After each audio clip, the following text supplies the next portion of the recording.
to Lex Reads. So in today's video, we're going to be talking about books from the 90s. Now, the 90s is one of my favorite, times and era, mainly because I was born in the 90s. I was born in 91. And just to read books from the 90s from men and women, just to see the language or just everything that was like, popping. Oh, I love it. And also too, in the early 90s, there was a resurgence of African American literature, and it was because of one book that I'm going to mention, which I did not know after doing my research. And I said, you know what, it does make sense, because that one book is just fantastic. It's timeless. People still talk about it. And yeah, so let's just get into it. Okay, so that book is Waiting to Exhale. This book came out in 1992. Of course, the movie came out in 1995. Amazing.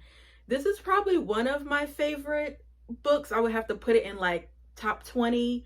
Now, this is not my favorite book by Terry McMillan. My favorite book by Terry McMillan actually is Mama, which is her debut novel. But this is number 2. With Waiting to Exhale, of course, it's about 4 women. You got Savannah, you got Bernadine, Robin, and who am I missing? Gloria. And it's just 4 women in the 90s that navigate when it comes to relationships, when it comes to their jobs. I mean, it's just so good. And also too, what I love about it, the book is just as good as the movie. They're both equal to me. Because one thing that Terry McMillan knows how to do, she can write dialogue like nobody else. She's known for her dialogue. Her dialogue is so real.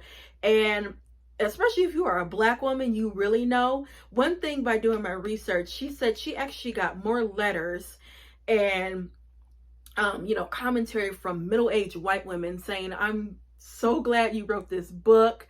And she said, obviously, it's a book, it cater towards women, and of course it's going to be heightened in Black women really can relate to it more. But she said it's not just a story of Black women, it's a story of women in general. And it honestly is, because when you think about the characters and everything, it is a story about women. And I love it. So I can go on and on about this book. Another thing too that I love about books from the 90s is the covers. You can tell, especially a Black book from the 90s, they had this art. I don't even know how to describe it. You'll see in the other books I talk about, but that 90s art is just amazing. And I love this edition. And look at this cover.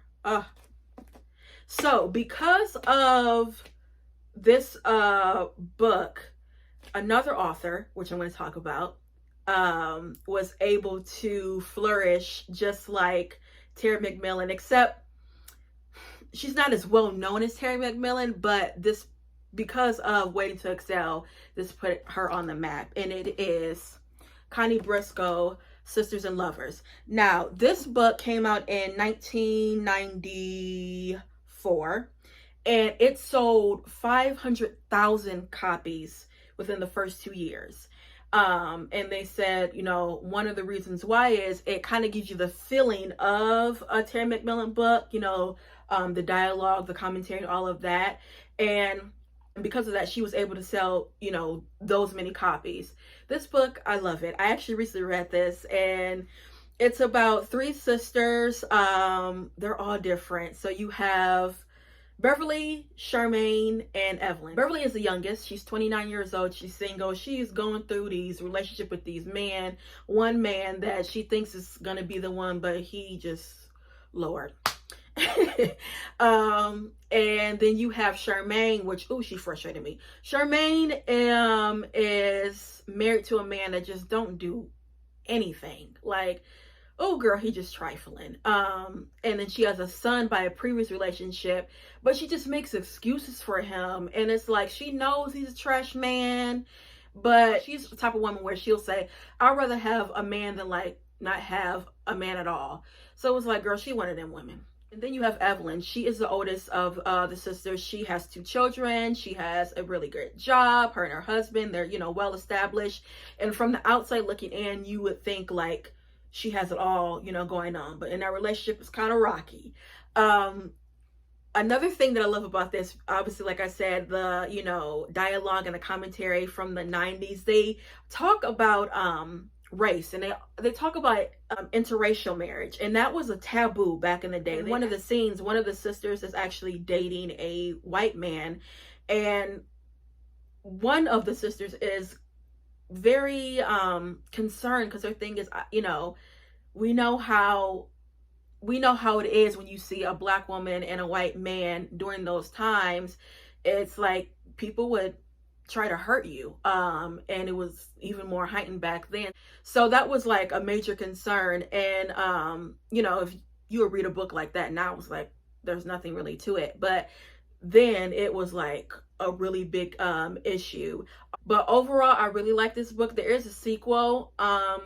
I don't want to read it because I read the synopsis and then I looked up like what was going to happen, and it doesn't end like I would want it to end. But yeah, this book, fantastic.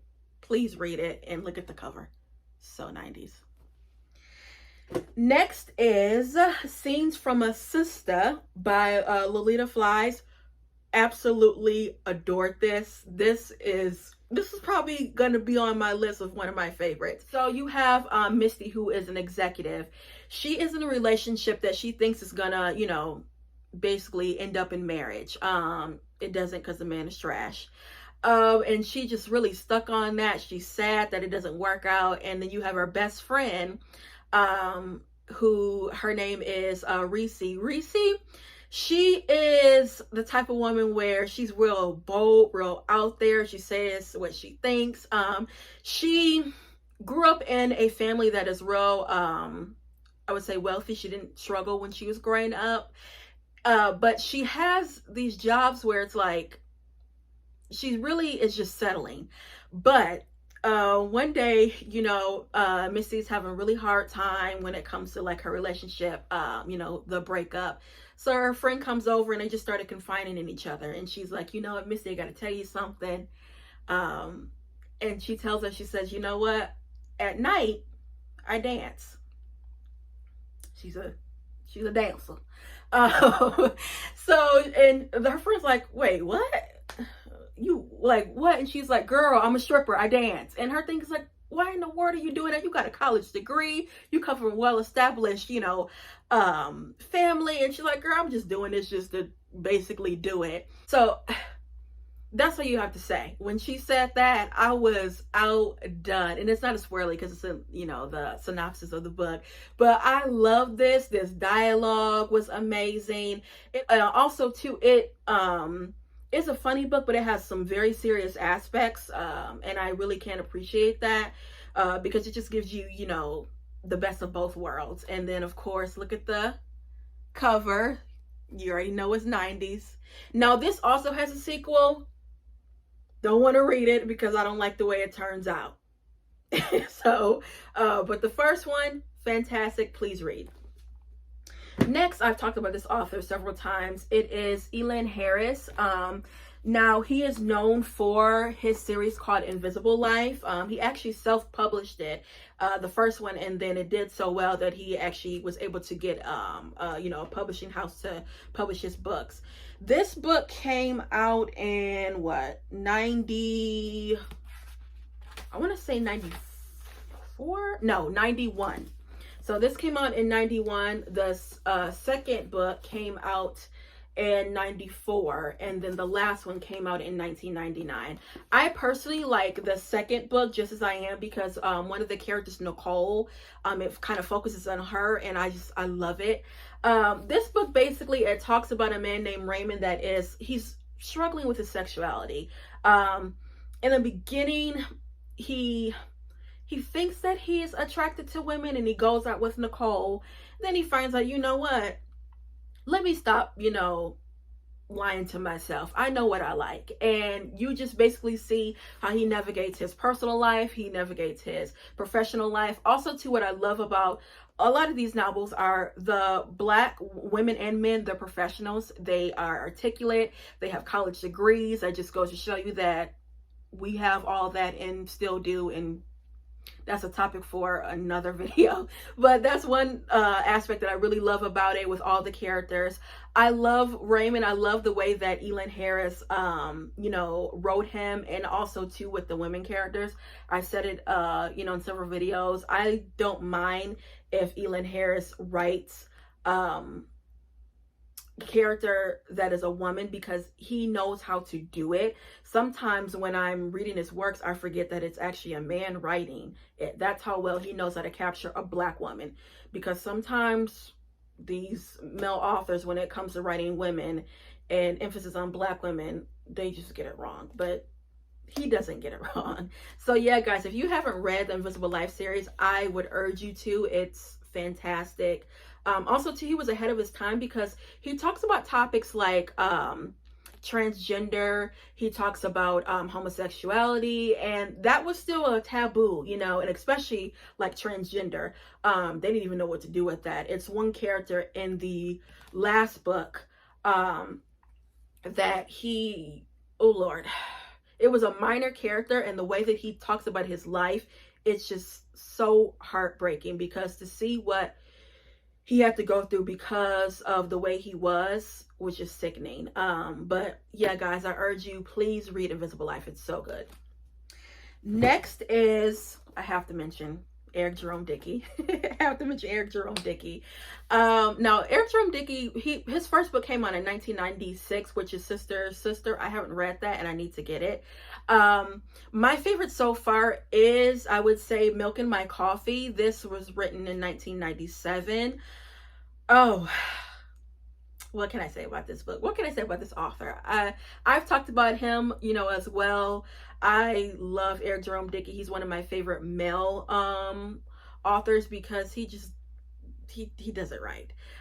He's another one, again, like I've said before, that I don't mind if he writes a a woman character, a Black woman character, because he also does it right. This book, it's like, when you're reading and you're thinking, this man Jordan, that's the main character, you are pro-Black and you dealing with this little white girl. But when you really read it, you will see, oh, like, straight up, that's how, when I was reading it, that was the first thing that came out of my mouth. I'm like, oh, that's what we're doing now? Like, seriously? He's the type of person where he writes something where you think you know where he's going, and then he just throws a curveball. I love that, because it's not predictable. Also too, I love his dialogue. He's also known for, when it comes to like some little sexual escapades, girl, I don't know where he be coming up with that, but it's some stuff is like, oh, like, that's what y'all doing now. I adore this book. I keep on saying all these, I love the, dialogue, but that's really what it is. I love the dialogue. And just to see, Black men and women, again, that are successful, that have their things together, that are established, it makes you feel some type of way. I know for me, especially as a Black woman, I love to see that. And this is, a prime example. Please read this. And if you guys have read it, what were your reactions when you finally figured out what was really going on? Because again, my reaction was straight up, yeah. Next is, this is an author I have not read. It's called I Left My Back Door Open. It's by April Sinclair. Look at the cover. I wanted to get this because it said it is a Bridget Jones diary for Black women. And it says readers will respond to this novel honestly. It has humor, it has sadness, it has relationship woes, everything that I like. Y'all guys know I love that drama and that tea. And when you add a relationship to it, oh, it's just like chef's kiss. Another thing that got me is the blurb on the back of the book. It says, I am not young or thin or white or beautiful. I am a thick sister, but I know how to fix myself up. And I am on the radio. My name is Daphne Dupree and I play the blues. Come on. That's all I need. That's all I need to know. I can't wait to get into this. I honestly can't. And I love the cover. Also, too, it has a blurb by Elin Harris. So next is Devil in a Blue Dress by Walter Mosley. Now, I haven't read this one either, but I've seen the movie. This book came on 1990. Now, the backstory of Walter Mosley is he started writing at the age of 34. And the reason why is he was inspired after he read The Color Purple. And he, when he read that, then he took a writing class, and it was like the rest is history. He became really popular in the 90s because in 1992, Bill Clinton, who was the president at the time, said that Walter Mosley was his favorite author because he really liked like detective and mystery novels. And so after he said that, his popularity just went off the roof. Now, I did like the movie. Because sometimes I have problems with like mystery and like detective because I'm a real scaredy cat, but that one was still good. I have problems when like women get murdered. I think maybe because I'm a woman, but I need to read the book because I did like the movie, but it's not like a movie that I can watch over and over again. But I do want to get into this. Also, this is a series, the Easy Rollins series. This series, it's like over 10 books in the series, so you have to be real dedicated to Easy Rollins, and right now I'm not, but at least I still want to read the first one and see if I like it, because that will catapult me into reading the whole series basically. So yeah, awesome. And then the last one, of course, you have to mention this when you mention books from the 90s. It literally was like right at the end, is The Coldest Winter Ever by Sister Souljah. Now, if I'm gonna be honest with y'all, I really didn't like The Coldest Winter Ever like that. And I think the reason why is, it's a great book. No, wait, let me just disclaimer. Great book. That story was so unpredictable. It kept you on your toes. She can write. The writing is fantastic. The thing that I didn't like is Winter frustrated me so much because of everything that she was doing, but I had to keep on reminding myself. At the time, I was about 28 when I read this. I read it way late. I was like, girl, this is a child. You in your 20s. So of course you're going to have a different, aspect on life. Again, this is a child. I had to keep on telling myself that because some things that she was doing just frustrated the out of me. Okay. But overall, still, it was a really great story. It was sad, but it was realistic, because there's some people in this world that they have a life like Winter Santiago. Now, I do have the sequel. I haven't read it. I'm afraid to, because some people was like, oh, I didn't really like it. And since I'm not just a huge fan of the book, I'm not really just pressed to read it right now, but I am going to read it because I want to know what happened to her, because if you know the end of the book, it's kind of like a cliffhanger, because you like, okay, what's gonna happen now? And yeah, so yeah. So yeah, guys, that's all I have for you when it comes to these books from the 90s. Guys, if you have any more books that was set in the 90s, please tell me, because again, like I said, I love this era. I was born in 1991. I feel so old. But yeah, if you guys have any recommendations, please tell me. Also, tell me some of your favorite books from the 90s. Because again, like I said, that time was just on point, especially when it came to African American literature. Since it was a resurgence, it just was like chef's kiss. So yeah, guys, that's all I have for you, and I'll be back with more Black books. Bye.